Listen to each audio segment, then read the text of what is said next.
What if you knew that the evolution of the human species is accelerating right now, and that you have a vital role to play? And what if you learned how to create a big, bright, beautiful, sexy, abundant life and heal the world, all in the same motion? This is the Evolutionary, accelerating personal evolution and inciting global transformation to propel us into the age of miracles. Hello and welcome to the Evolutionary. My name is David Knox and I am still your host. So this is our second Solocast together. And just for context, the Solocasts are specifically my way of laying out the bones of the book, The Evolutionary. And this, of course, helps give us context for the discussions that we're having in the interview episodes so that we can kind of tie all of this together into a useful framework that will ultimately help us to accelerate our personal evolution, which when done properly will lead to a couple of things. First, it'll help us create a big, bright, beautiful, sexy, abundant life. And second, it'll allow us to have massive impact on the healing of the world, meaning elevating the consciousness of the collective and bringing us into harmony with our planet and with each other. So I just want to review a little bit what we did in Solocast 1 so that we don't lose continuity. So in Solocast 1, I got into the genesis of the evolutionary and shared a little bit about my life, about how this model of understanding started to form. We talked a little bit about what it means to live in a holographic, fractal, evolutionary universe where everything is connected inside of the observable universe, meaning that all of the information in the whole system is present at every point, and where the same pattern that creates the universe also creates everything within the universe. And this gives us, as sentient, conscious beings, access to all of the information, inspiration, and organizing capabilities of the universal mind. We also talked about the fact that the nature of the universe is not only evolutionary, but it's intentionally evolutionary, meaning that it's evolving itself. It's evolving on purpose. And that since we are holographic fractal representations of it, then this is exactly what it will incite us to do, patiently yet persistently, forever. For conversational convenience, I call this idea the primacy of the evolutionary imperative.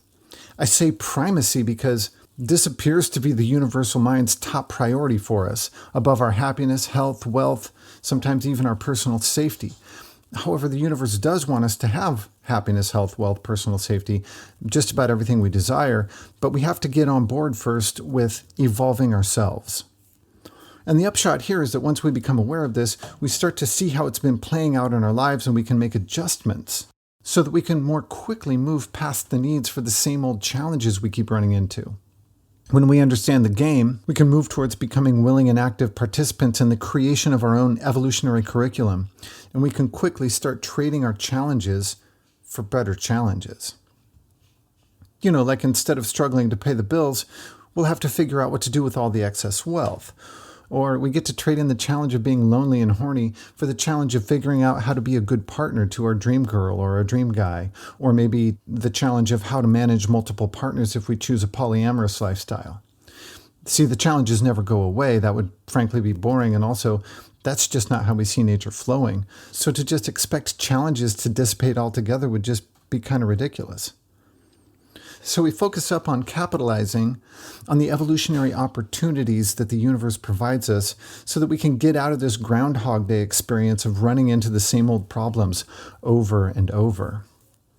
And when we shift our focus like this, one of the first things that we do is we naturally start thinking about what are we trying to become versus what are we trying to get. So then the nature of the things that we ask for in our prayers and our meditations and our conversations with the sacred starts to change. So we move past simply being on the lookout for the evolutionary lessons so that we can get them over with and out of the way more quickly, to asking for the lessons or the transformative experiences because we know we need them to become the next higher version of ourselves. Right, so we start asking to be made into the person who would naturally attract and sustain the circumstances that we desire in our lives, instead of explicitly asking for the circumstance first. We also ask for the circumstances themselves, but they're secondary to the becoming.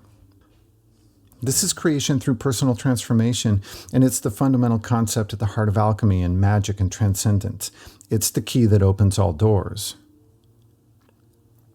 Then we talked just a little bit about the idea that everything and every circumstance that comes into being on this plane is merely the physical expression of an energetic configuration.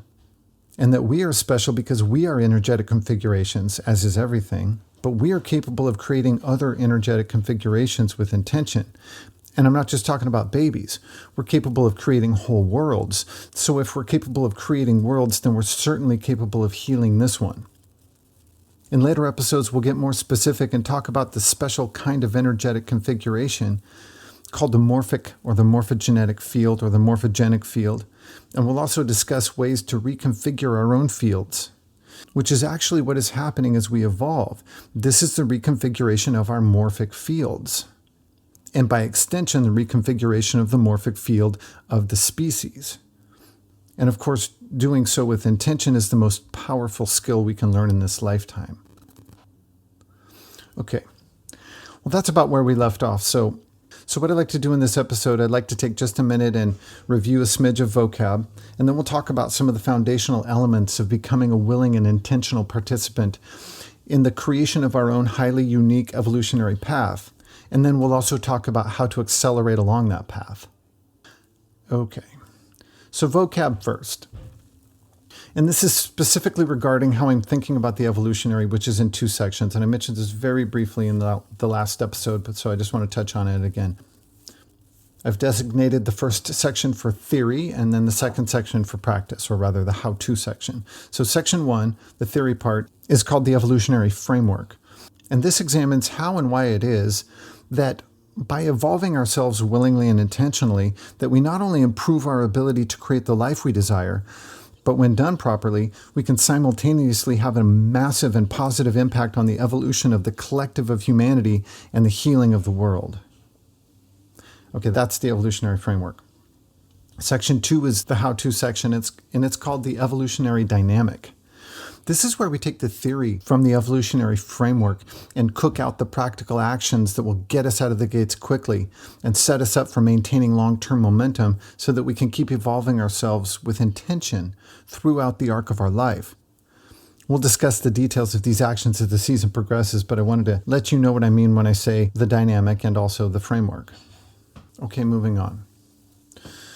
So I want to spend most of this episode talking about some of the foundational elements of becoming a willing and intentional participant in the creation of our own highly unique evolutionary path. And initially, I wasn't going to discuss these elements in the podcast at all because I think that most of you probably already get this. But we actually have to talk about them for two reasons. And the first is that you can't say this stuff too much or in too many different ways. It's like practicing fundamentals in a sport. Even a professional baseball player goes out every day and takes grounders and practices like keeping their glove down and getting in front of the ball and takes batting practice like almost every day. The same stuff they did in Little League. It's fundamentals and they're so important. And the thing about fundamentals is they don't change much.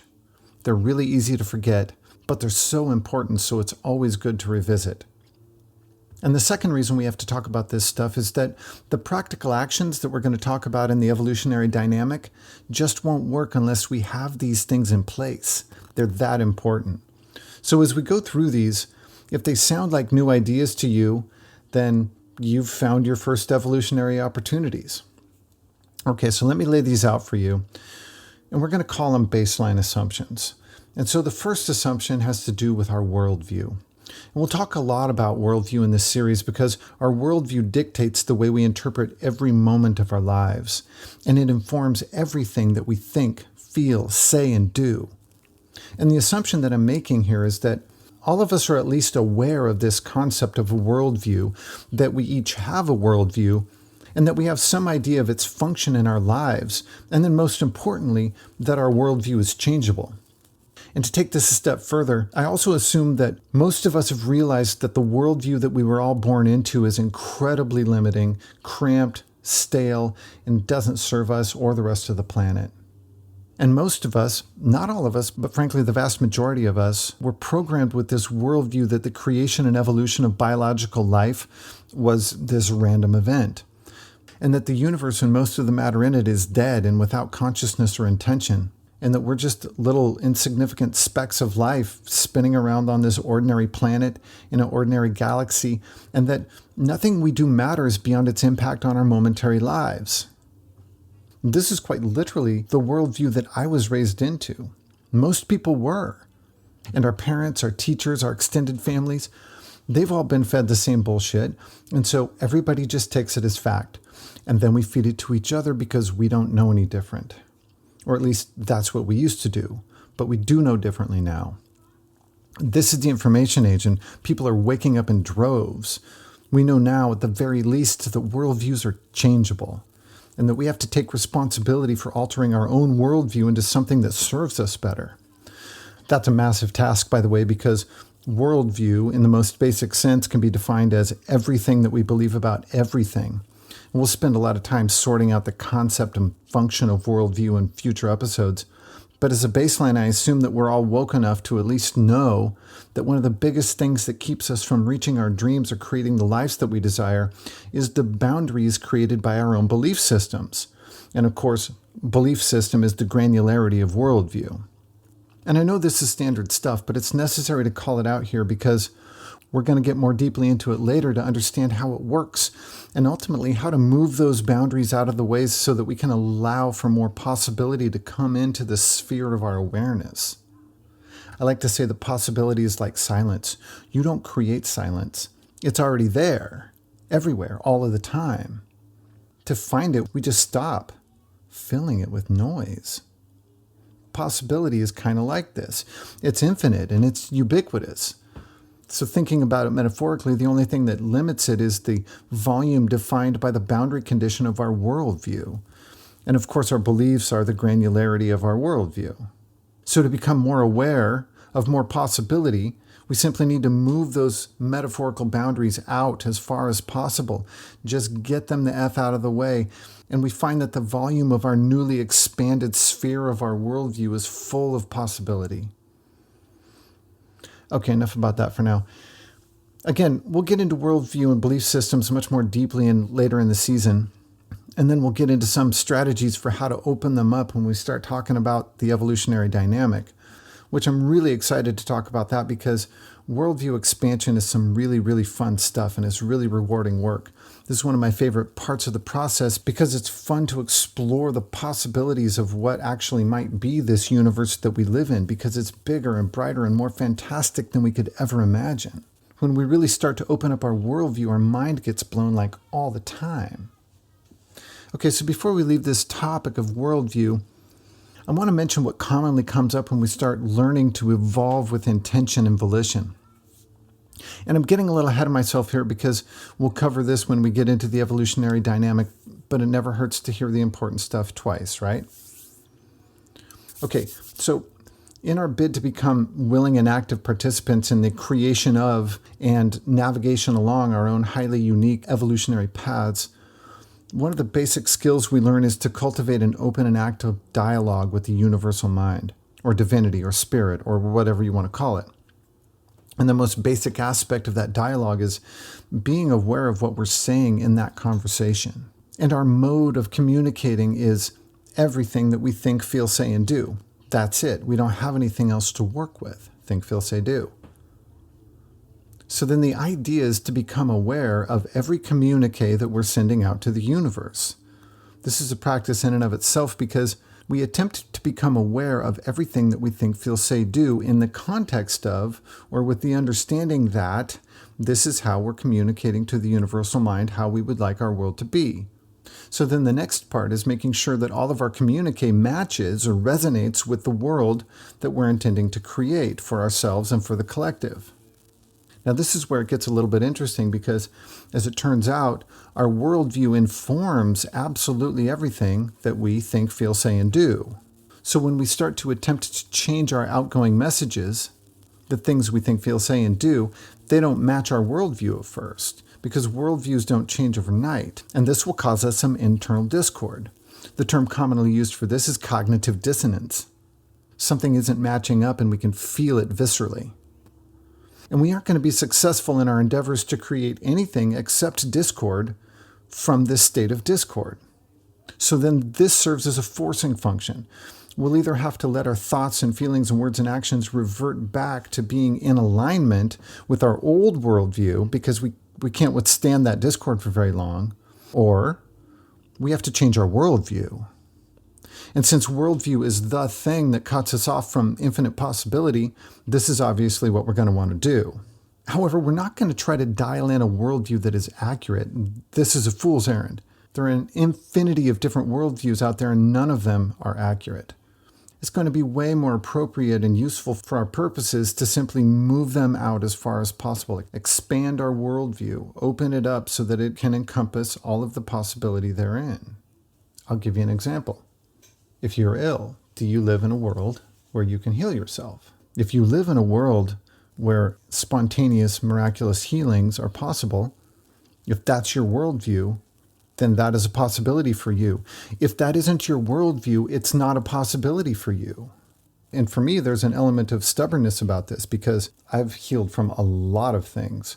One of the things I haven't healed from is tinnitus. I've got this ringing in my ear. It's here right now. I'm not going to try to emulate it for you because that would be hideous. But I live in a world where that's going to heal. I'm going to be shown the way for that to heal. This is part of my worldview, absolutely staunchly part of my worldview.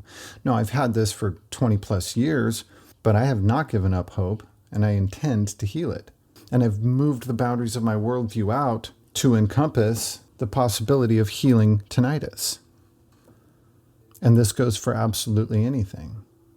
Do you live in a world where we can evolve into harmony with each other and with nature? Do you have a worldview where we can have free energy, clean energy within our lifetime so that we can stop destroying the planet? Where we have gravitational control so that we can stop burning fossil fuels to fly across the sky? I do. That's coming. The more of you who believe that it's coming, help that vibration drop down into existence on our plane. Okay, so you can see that the idea of a changeable worldview is indispensable in this work, and we'll get into some of the strategies for doing all of this later in the season, but let's leave that there for now and move on to the next one. Okay, personal responsibility. Second assumption that I've made is that we all subscribe to this doctrine of personal responsibility. That is to say, we all know, at least intellectually, that taking personal responsibility for every aspect of our life is the only path to true personal power, or at least that failing to do so is a massive roadblock to it. Because when we make someone else or something else responsible for any aspect of our lives, our happiness, health, wealth, etc., we basically hand over the reins, and in a very real sense, we give that person or that circumstance or whatever power over us. So in every single situation, even, and I would say especially when it doesn't seem to make any sense, we do our best to remain focused on our part in that situation. This is the source of real power, and it ties back into alchemy, or the idea of creating our outer world by transforming our inner world. So at the most basic level, if we desire an outcome, we focus only on what we can think, feel, say, do differently going forward. I like to say that personal responsibility is the ultimate source of power on this plane. Let's blame ourselves for nothing at all, but let's take responsibility for absolutely everything in our world. And I mean our whole world, especially those things for which assuming responsibility makes no sense at all. This is the ultimate source of power on this plane because it leverages a simple truth from a higher plane. This being that everything and every circumstance exists primarily as a configuration of energy. The only way we can intentionally shape that energy is if we retain responsibility for it. And the reality is, we're always shaping all of the energetic configurations that compose our life anyway, with our thoughts, feelings, words, and actions, whether we know it or not. This is kind of standard law of attraction stuff, but think about this. If we relinquish responsibility in our mind for any aspect of our life, then what is creating it? Is it us? Well, yes, but if we don't know we're creating it and we're assigning blame to something or someone else, then what happens? Well, we're still creating it, but we're allowing our energy, the thing that we use to create it, to be adversely impacted or even manipulated by those outside entities. In other words, we let our creative energies get hijacked. Then the things that we create with our hijacked energies are either chaotic, meaning not pursuant to any of our own intentions, or worse yet, we're creating something on someone else's agenda. Because they hijacked our energy, we allowed them to do that, and we're being used to create something. Often something that is exactly the opposite of what we really want to be creating.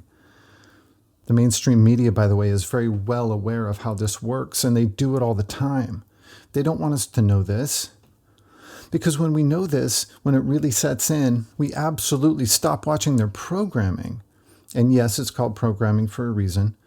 Think about this. Intentional manifestors don't watch the news because they recognize that, like most mainstream media, it's bought and paid for, and it's engineered to manipulate their worldview. It's not that they don't consume any news, but that they carefully curate the source and the content of the news that they consume. In fact, everything that they consume is highly curated. And we'll get into this early in the discussion on the evolutionary dynamic when we talk about what constitutes consumption and the vital importance of very intentionally and carefully curating our own consumption so that it supports and maintains our energies the way we desire them to be, so that we can use them to create our world the way we desire it to be. Later on, we'll get a little deeper into the details of how our evolution creates our world. We'll discuss at a very high level anyway some of the theoretical physics that show us why we can create our whole world. Of course, there are two sides to every story, and the dark side of this one is actually born out of the concept of unity. And it's that if we have responsibility for our whole world, then the state of the whole world is our responsibility, the whole world. This means that I have to take responsibility for the president, and for social inequity, and war, and hunger, ecological destruction, etc. It's all on me. It exists in this world on some level because I've allowed it to exist in my worldview.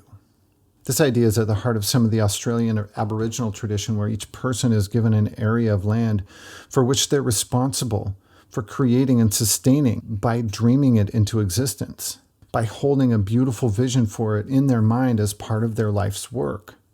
This is the concept also at the heart of the Hawaiian practice of ho'oponopono, which is basically healing something outside of us by healing the aspect inside of us that made it possible for that thing to exist in the first place. If you haven't looked into Ho'oponopono, I recommend checking it out just to get your wheels turning on this. It's a really powerful notion. Just imagine what would happen if millions of people started to Ho'oponopono our political and corporate leaders. The darkness and the greed and fear those people operate with and from wouldn't be able to withstand this process. Maybe we'll get a Facebook page going and Ho'oponopono the president or something like that. That would be fun. Okay, so the last thing I want to say about personal responsibility is that while it's pretty easy to grasp conceptually, the actual application of it can be extremely difficult. So that's where we'll spend most of our time when we revisit this topic later in the season. But the idea is fairly basic, entry-level, how to be a human being kind of stuff.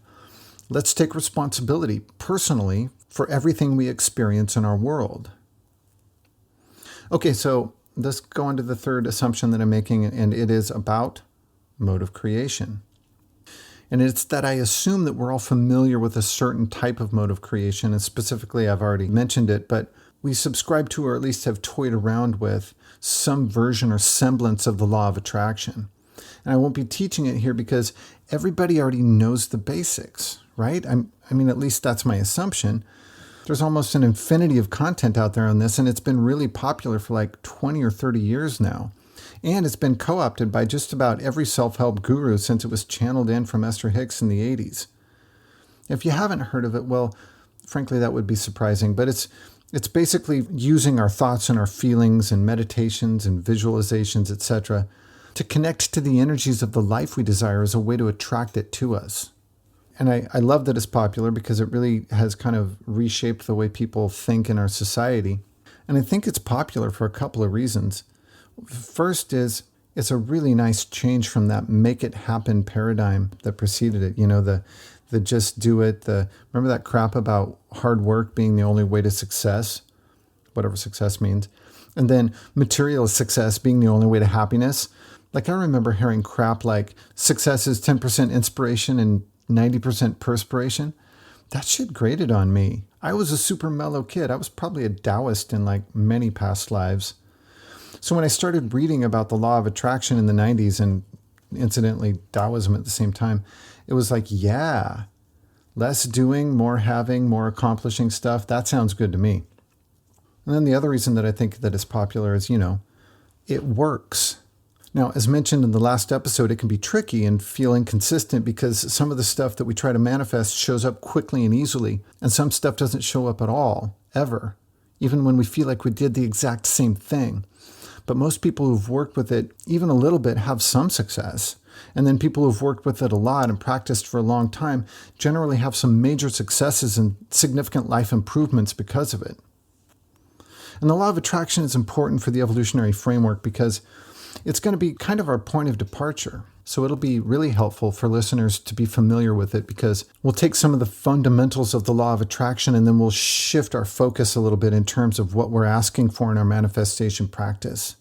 And then we'll throw in some alchemy. And then we'll expand our scope of creation to encompass the whole of humanity and Mother Gaia, and maybe even the whole universe if we can handle it. So look, that's about what I wanted to cover today. We'll end up exploring these topics in some of the interviews in the upcoming episodes, but I think this gives us a decent foundation to work from. So the last thing I wanted to cover today is I wanted to give you a preview of the next Solocast or two.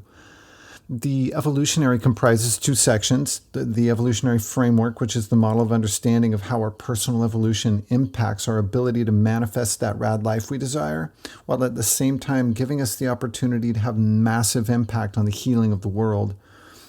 In the first Solocast, I introduced the secret to the secret, which I call the primacy of the evolutionary imperative. And then we talked about some of the details of how our personal evolution impacts our manifestation practice. So we might drop into that a little deeper in the next session or two. We can harvest a lot of beautiful gems out of there to help us enhance our day-to-day existence. But we also need to spend some time talking about evolution itself. I've actually yet to clarify what I mean exactly when I use that word. And also, we should talk about some of the purported history of biological and human evolution. Of course, we're going to find, as no surprise to anyone, that most of what they taught us in school is deeply flawed in some very fundamental ways. So maybe we'll start to explore some more mathematically plausible and empowering models, which will lead us straight into a discussion on morphic fields and morphic resonance. Maybe the extreme antiquity of humans comes up. Maybe a statistical analysis of the probability of life on Earth emerging from stochastic function. We probably won't get into all of that next time, but we'll do the best that we can. Then looking out from there, we need to get into the ways in which our personal evolution can start to heal the world. So we live in a very special time in history where several factors have converged with multiplicative effect to create a scenario in which the individual has unprecedented potential for influencing the evolution of the collective. When we get into that, I'll enumerate those factors and I'll show you that what we do in our individual lives and in our communities matters exponentially more now than ever before in recorded human history in the context of human evolution and change in our society. Okay, well, I think that's a good note to end on. Until next time, love yourself, love your community, and remember, the whole world is your community. Thank you so much for plugging me into your earballs today. My name is David Knox, and this has been The Evolutionary. If you'd like to learn more about The Evolutionary, you can check us out at theevolutionary.life. That's right, .life.com is so last season. It's theevolutionary.life. Check it out. Thank you so much for listening. Don't forget to hit the subscribe button, and I'll talk to you next time.